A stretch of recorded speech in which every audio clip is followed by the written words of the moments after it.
रात के 2 बज रहे थे। अशोक जी गहरी नींद में सो रहे थे। तभी फोन की घंटी बजी। फोन की घंटी सुनकर उनकी पत्नी आरती भी जाग गई। इतनी रात किसका फोन आया होगा? अशोक जी ने उठकर ऐनक लगाया और फोन देखा। किसी अनजाने नंबर से फोन था। उन्होंने फोन उठाया। दूसरी तरफ से एक भारी भरकम आवाज में किसी ने कहा, आप शोभा जी के रिश्तेदार हैं? अशोक जी ने कहा, हाँ जी, मैं उनका भाई बोल रहा हूँ। क्या बात है, आप कौन हैं?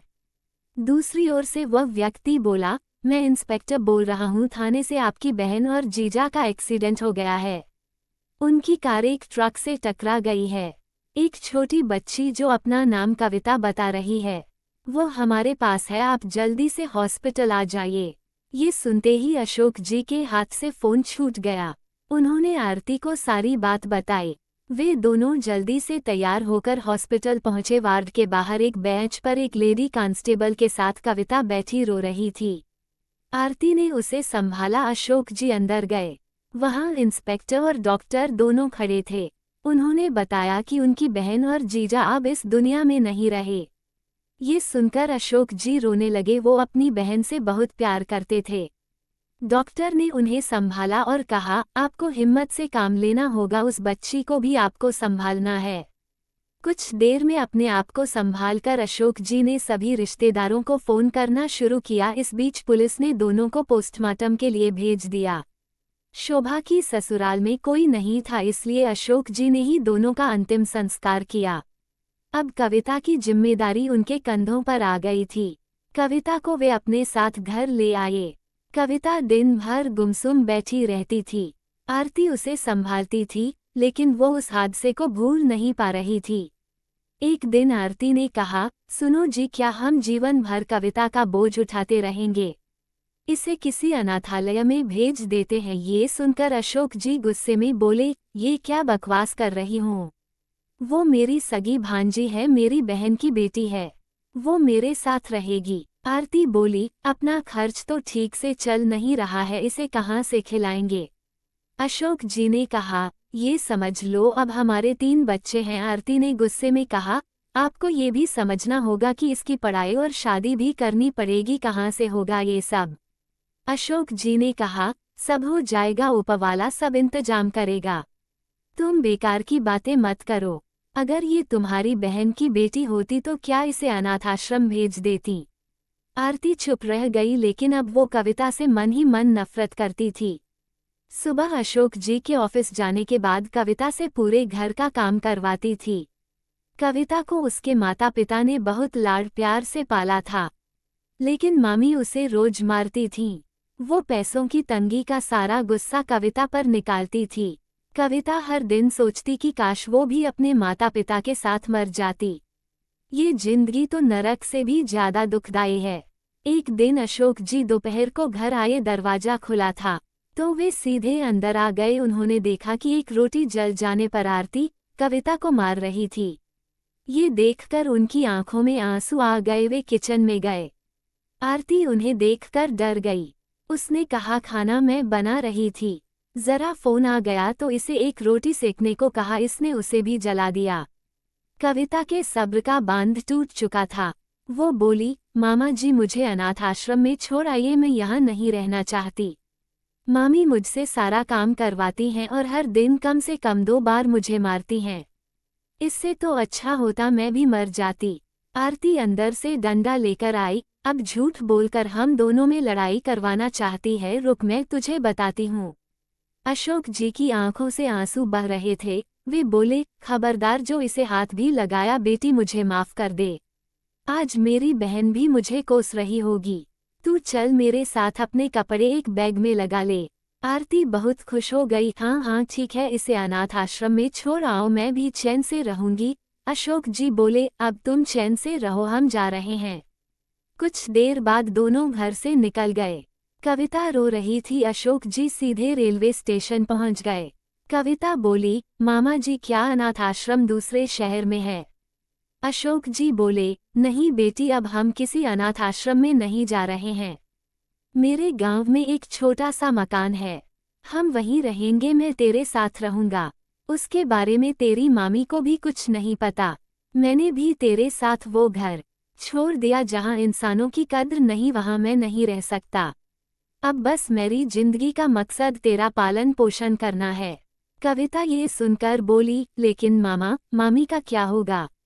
अशोक जी बोले, बेटी उसे एहसास होने दे कि जब कोई अकेला रह जाता है तो उस पर क्या बीतती है।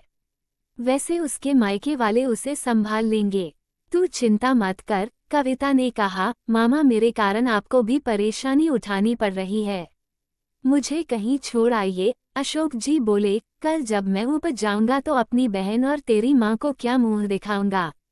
ये सोचा है तूने, बस अब कुछ मत बोल, मैं तेरा पालन पोषण कर तेरी शादी करूंगा, यही मेरे जीवन का मकसद बन गया है। ट्रेन से उतरकर दोनों गांव के लिए एक तांगे में सवार हो जाते हैं।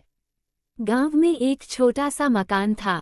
अशोक जी ने कविता को एक कुर्सी पर बैठाया और खुद उसकी सफाई करने में जुट गए। कुछ देर में दोनों को भूख लगी तो वे एक होटल पर पहुंच गए खाना खाने। खाना खाने के बाद जब अशोक जी पैसे देने गए तो होटल का मालिक रविंद्र बोला, भाई क्यों शर्मिंदा कर रहा है, अपने बचपन के दोस्त को भूल गया। ये कहकर वह अशोक जी के गले लग गया और बोला, और बता इतने साल बाद गांव कैसे आया। अशोक जी ने सारी बात बता दी। ये सुनकर रविंद्र बोला, एक काम कर, यहीं बस अड्डे के पास मेरी जमीन है, वहां तू ऐसा ही होटल खोल ले, बहुत कमाई होगी, हम दोनों पार्टनरशिप में होटल चलाएंगे। मुझे कोई साथ देने वाला नहीं मिल रहा था, अब तू आ गया है, दोनों मिलकर होटल चलाएंगे। अशोक जी ने अगले दिन से ही होटल खोलने की तैयारी शुरू कर दी। दोनों कुछ पैसे लगाकर कुछ ही दिनों में एक होटल खोल लिया। उन्होंने कविता का दाखिला भी एक अच्छे स्कूल में करा दिया। दोपहर को कविता को स्कूल से लेकर होटल पर पहुंच जाते, रात तक अशोक जी होटल चलाते और कविता पढ़ती रहती थी। इसी तरह समय बीत रहा था। अशोक जी ने अब कुछ पैसे जोड़ने शुरू कर दिए थे। उन्हें कविता की शादी भी करनी थी। कविता कभी उदास होती, उसे अपने माता पिता की याद आती तो अशोक जी उसे समझाते। फिर वह सोचती कि मामा ने मेरे लिए अपना परिवार छोड़ दिया। ये सोचकर वह सब कुछ भूल जाती। उसके सिर पर एक छत तो है, मामा की छत्रछाया में उसका पालन पोषण अच्छे से होने लगा। धीरे धीरे समय बीत गया। कविता अब बड़ी हो गई। एक दिन रविंद्र ने अशोक से कहा, भाई अगर बुरा न माने तो एक बात कहूँ, मैं अपने बेटे के लिए कविता का हाथ मांगता हूँ। मेरा बेटा शहर में डॉक्टर बन गया है, मैं चाहता हूँ कि हम इस दोस्ती को रिश्तेदारी में बदल दें। अशोक जी बहुत खुश हुए। उन्होंने कविता से बात की, लड़के लड़की को मिलवाया, दोनों ने एक दूसरे को पसंद कर लिया। शादी की तैयारी शुरू हो गई। रविंद्र ने शर्त रखी थी कि वह दहेज नहीं लेगा, इसलिए अशोक जी शादी में अच्छे से दावत और मेहमानों की आवभगत, उनके स्वागत की तैयारी करने लगे।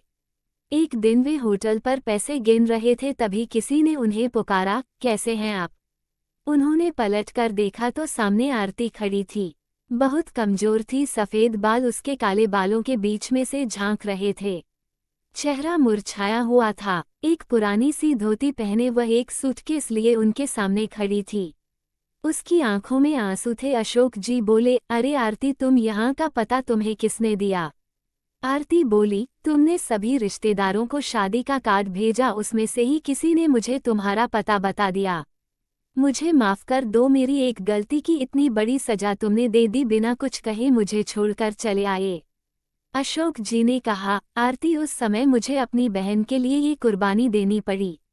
तुम कभी कविता को कभी अपना नहीं मानती, मुझे मरकर अपनी बहन को मुंह दिखाना था। मैं क्या करता, इसलिए चुपचाप वहां से निकल आने में ही भलाई समझी। आरती बोली, हाँ मुझे भी अपने किए की सजा मिल गई। तुम्हें ढूंढने के बाद जब तुम्हारा कोई पता नहीं मिला तो मैं अपने मायके चली गई। वहाँ मेरे भैया भाभी ने मेरे साथ वही व्यवहार किया जो मैंने कविता के साथ किया था। मैं वहाँ से निकलकर एक अनाथाश्रम में चली गई, वहाँ बच्चों की सेवा करने लगी। मुझे वहाँ 2 वक्त का खाना मिल जाता था। वहाँ मैं हर बच्चे में कविता को देखती थी। कभी कभी किसी रिश्तेदार से मिलने जाती, तुम्हारे बारे में पता करती, लेकिन कुछ पता नहीं लगा। अब जब तुमने अपने दूर के भाई को शादी का कार्ड भेजा तो उन्होंने मेरी हालत पर तरस खाकर मुझे तुम्हारा पता बता दिया। क्या अब भी तुम मुझे माफ नहीं करोगे? मेरे पास अब उस अनाथ आश्रम के अलावा कोई ठिकाना नहीं है। मैं तुम पर अपना हक खो चुकी हूँ। अगर तुम मुझे माफ नहीं करोगे तो मुझे कोई अफसोस नहीं होगा। बस एक काम कर दो, एक बार कविता बेटी को आशीर्वाद देकर मैं शाम की बस से वापस चली जाऊंगी। इतना हक मुझे दे दो। अशोक जी की आंखों से भी आंसू बह रहे थे। वो बोले, मैंने तुम्हें पहले ही माफ कर दिया था। मैं बस अपना फर्ज निभाने के लिए मजबूर था। अब तुम कहीं नहीं जाओगी, हम दोनों मिलकर कविता का कन्यादान करेंगे। चलो घर चलो। अशोक जी आरती को लेकर घर पहुँचे। कविता के सामने जब आरती पहुंची तो उसने कहा, बेटी मुझे माफ कर दे। मैंने तेरे साथ बहुत गलत किया। कविता की आंखों से आंसू बह रहे थे। वो दौड़कर आरती से लिपट गई। मामी, मैंने हमेशा अपनी मम्मी की जगह आपको माना है। पुरानी बातें भूल जाइए। मुझे बहुत खुशी है कि आप आ गईं। मेरे जाने के बाद मामा अकेले रह जाते। अगले दिन से दोनों शादी की तैयारियों में जुट गए। तय समय पर कविता की शादी हुई। दोनों ने कन्यादान किया। कविता ने विदा होने से पहले मामा के गले लगकर कहा, मामा जी, शायद मेरे पापा भी मेरे लिए इतना नहीं करते। आपने अपना पूरा जीवन मेरे लिए कुर्बान कर दिया।